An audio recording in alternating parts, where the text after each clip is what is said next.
Yes, okay, good morning. Community, so good, so good. So we are beginning our series this week on the 7 gifts that give you everything, based on the book, The Abundance Project by Derek Rydell. And it's taken from just one of the chapters in the book of the same title, The 7 Gifts That Give You Everything. And we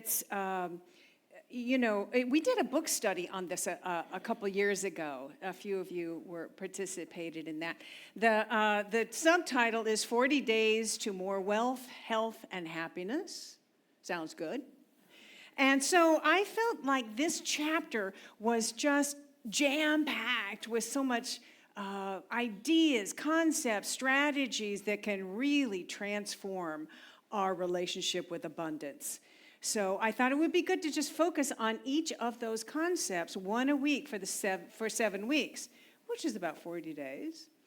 So the book is not necessary, not required, but it's a good companion if you want to pick it up. But I will be giving you handouts that you can use as study guides, on your way, and also the meditations that I do on Wednesday on the podcast will also help you to integrate these concepts that we talk about on Sunday. Okay, so let's dig in. All right. And so he begins this whole section with an analogy of a garden hose.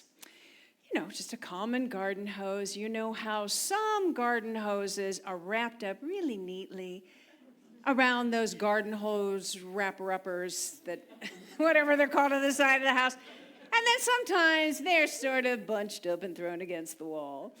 But regardless, occasionally you'll turn on this spigot and the water doesn't come out the end. And it's not like you don't have the water going. You may go and, do I have it on? Yes, it's on, but it's not coming out. So what do? You inspect the hose to see where there might be kinks in the hose that are restricting the flow of water, literally squeezing off the flow. Right? So the idea here is that we want to look and inspect where we might have these kinks, because if we want to increase our abundance in any area of our life, it doesn't really work to try to turn on more of the spigot, because the abundance is coming from infinite source and is flowing through us ceaselessly and abundantly at all times. So it's about finding and releasing the knots that are restricting the flow. Now, this is a very different way of thinking about things. Most of us have been taught our whole lives. We grew up thinking, all of our good is outside of us and in the world, and we need to go out and get it through either, hard work or manipulating things or people.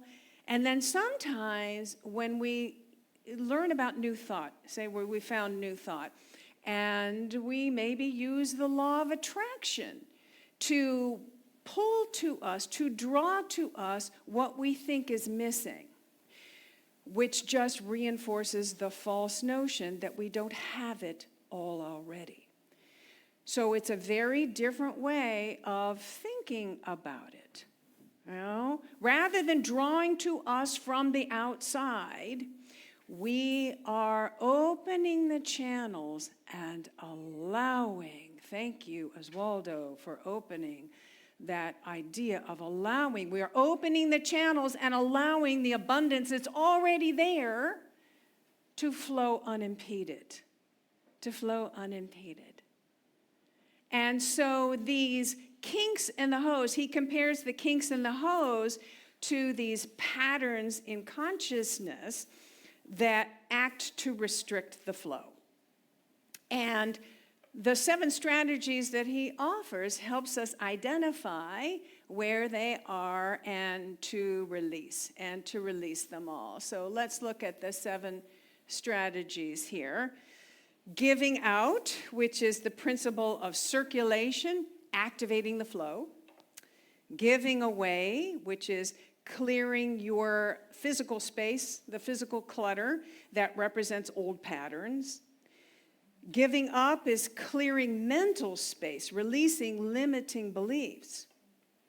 Giving in is yielding to that greater vision that wants to emerge through us, the divine idea that wants to emerge. Giving thanks is the power of gratitude, power to transform. Giving to yourself, the art of receiving. And forgiving is freeing yourself from the blocks of resentment. Okay, so today we're going to explore the first one, which is giving out, or what I like to call creating good circulation. So, the idea here is that if we want any quality to come into our lives, we must let that same quality come out of us because it comes from the infinite source. It's not outside of us. So what we're really doing is initiating the circulation by giving of ourselves, giving of our love, giving of our time, giving of our talents, giving of our resources, which we lovingly refer to as sharing our time, talent, and treasure. Right? That's what we hear talking about a lot. So let's look at some of the ways that this principle of circulation, of good circulation, plays out in nature. Because I always find nature to be the best teacher. I think the best things I've ever learned by just observing, right? And there's so many ways that we can see that just in our physical body alone, breath. So we must have an inhale and an exhale that's in equal measure. We can't keep inhaling without also exhaling.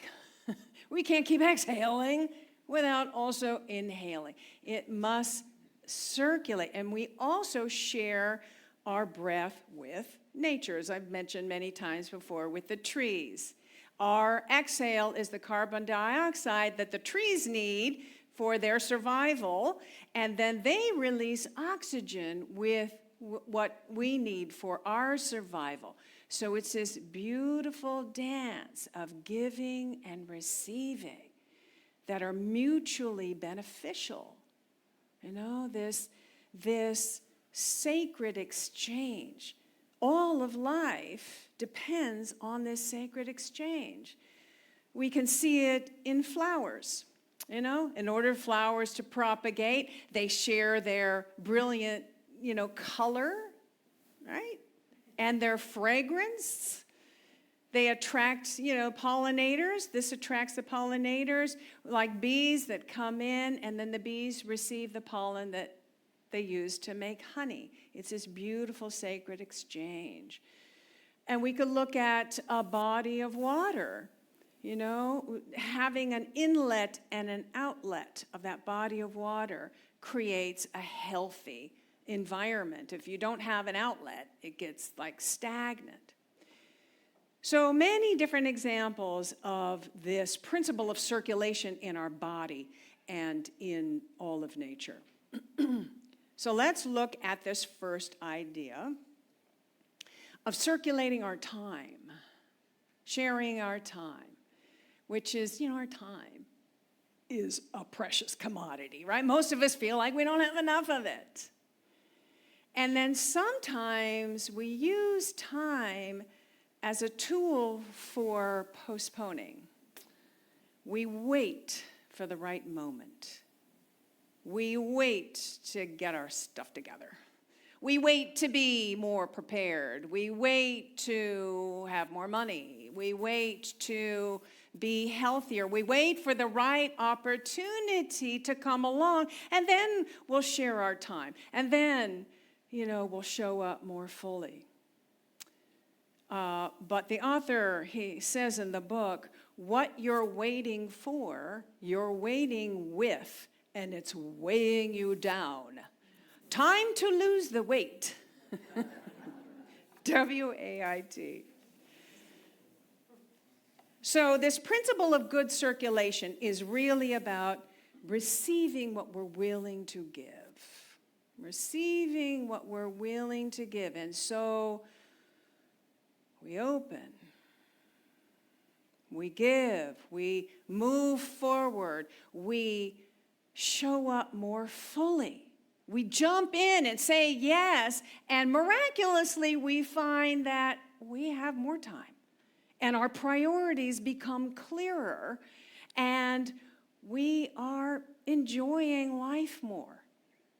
We're experiencing a fuller life, right? Hasn't that been your experience? Yeah. This is also true of giving of our talents. So, each of us has a unique combination of gifts and talents that really must be expressed. He talks about it in terms of everyone is pregnant with potential. And I know many of you here are realizing, are in the process of realizing your potential and expressing your gifts. And if you're someone who, again, has been waiting to get better at it, waiting to be more prepared, waiting for something, or thinking that somehow you cannot realize your gifts, somehow you cannot realize your potential, then a shift in our understanding is really needed here. A shift in our understanding. So he has this analogy of a very pregnant woman who, let's say 9 months pregnant, who might say, wait a minute. I changed my mind. I'm not ready. Really, I'm not ready. I'm going to be a horrible mom. Just give me 5 more years. Then I'll be ready to. No, it's coming. It's coming.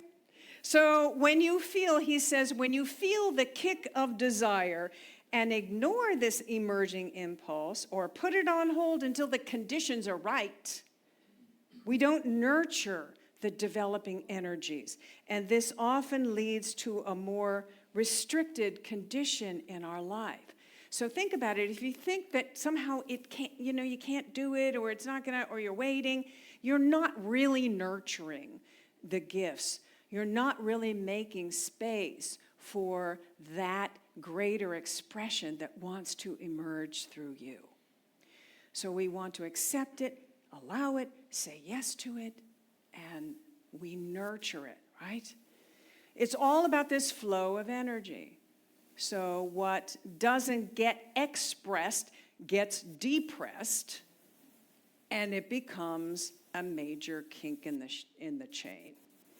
So again, we let go, we trust, we allow, we say yes, and we give, we share. And now we have initiated the circulation, the law of circulation. We have created an opening for more good to come into our lives, really to come through us and flow unimpeded. So it's kind of a different way of thinking about this.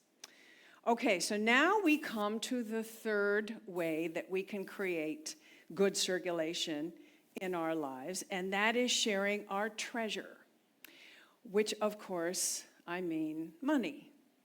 And this idea of sharing it with the source of where we're spiritually fed, right?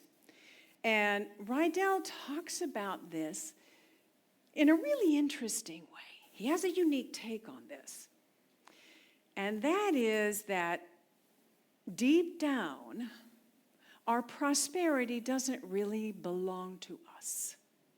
that it is part of the infinite universal abundance that is moving through us to bless our lives, yes, but also to bless the world.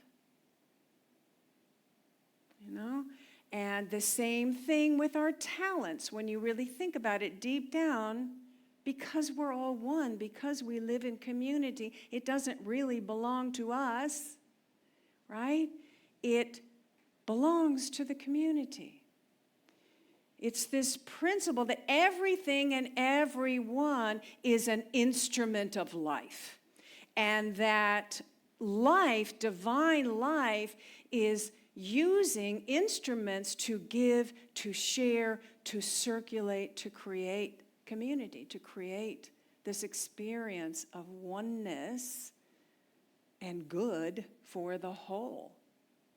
So let's take an analogy of a fruit-bearing tree. Let's say an apple tree. Apples are in season. It's harvest time. We were just up in Boone earlier this week in Blowing Rock, and there were vendors selling all kinds of apples. I didn't even know what some of these varieties of apples are, but they're all up and down the street. And we got some. We shared them with others because there's so many. They're beautiful. Now, what if the tree said, I'm not going to share my apples, and just clings on to them and refuses to let go? That wouldn't do very good things for the tree itself, would it? I mean, the fruit would rot on the tree, and the tree would lose its ability to produce any more fruit. And so it lets go. It releases, and it shares, and it blesses the environment around it.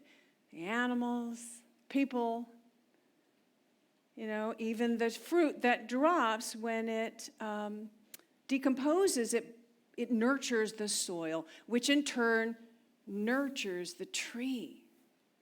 And so everything in the ecosystem flourishes when the tree shares its fruit. In the same way, when we share a portion of our fruit, of our abundance, with our environment, everything flourishes. Everything in our ecosystem flourishes, including us. Including us. And so some people ask, well, what is, an appropriate amount to share? What do you mean by the portion thing? And, historically in churches, they promote this idea of tithing, which is literally 10%, that goes back to the spiritual community. Well, we have sort of transitioned away from that term and also the idea because it is restrictive and it also gets into this feeling like a duty thing. So we are calling it intentional giving. And that is the idea. We are giving intentionally. We are sharing from our heart. It's a loving intention. So rather than a set amount, a specific amount that's set, you say, oh, what does my heart feel like sharing? Right? What is my intention? And then we follow that. And it blesses everything in the environment, including you. And those who practice this regularly know that, have a direct experience of that. And so now Rydell does say, it's not about quantity, but as with all growth, it's about finding a level of giving that requires you to stretch, dig deep, and embody more of yourself and evolve. And isn't that kind of what we're about here? That's why we're here, to embody more of ourselves and evolve. And boy, all growth that I know about involves some kind of discomfort, right? So we move through it. We allow. We say yes, and we have the experience. And so I think the mic is telling me, okay, it's time for you to stop talking.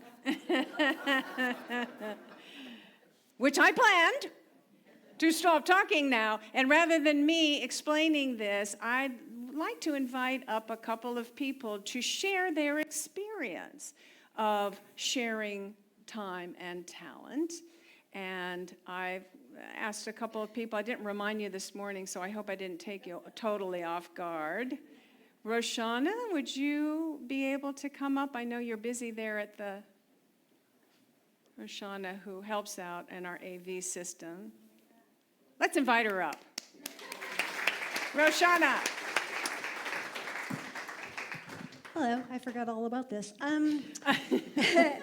So, Yeah, no, I just wanted to say I've come out a few times to clean up the labyrinth or walk on the highway, and, it's just fun.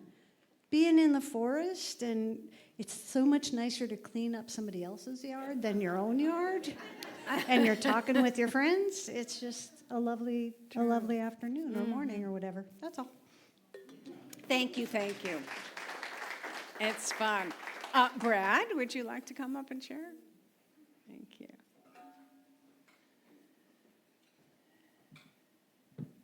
Good morning, everybody.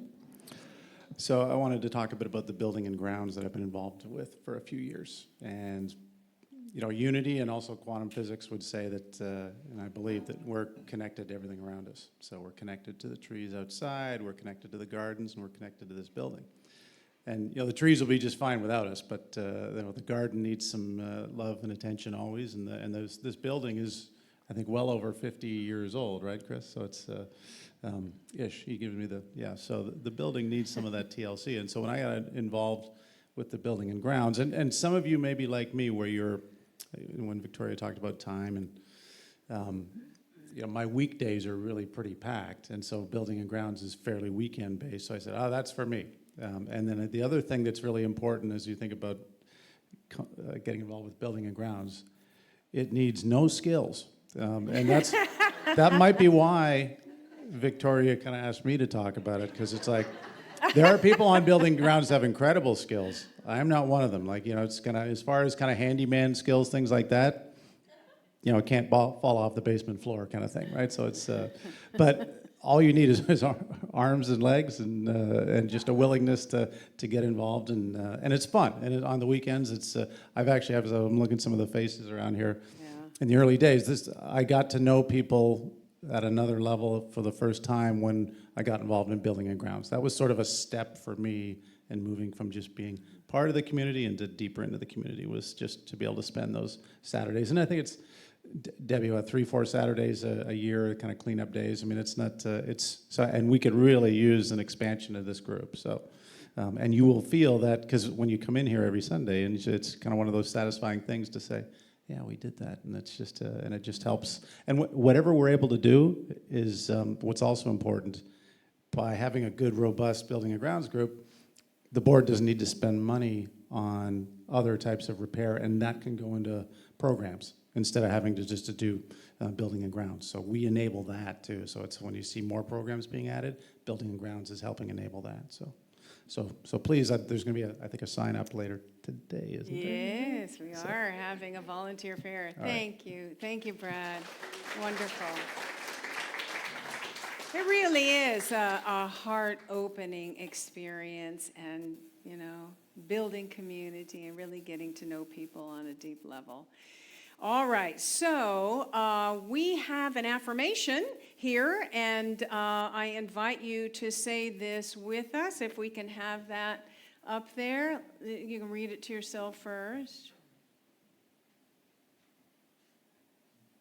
Okay, let's take a nice deep breath in through our heart center, and together. I participate in the sacred exchange of nature, joyously circulating my time, talent, and treasure, and I receive abundantly. And so it is. Now, we have a handout that will also help you sort of integrate these ideas, and sort of a little work thing. And each week I'll be giving you a new one.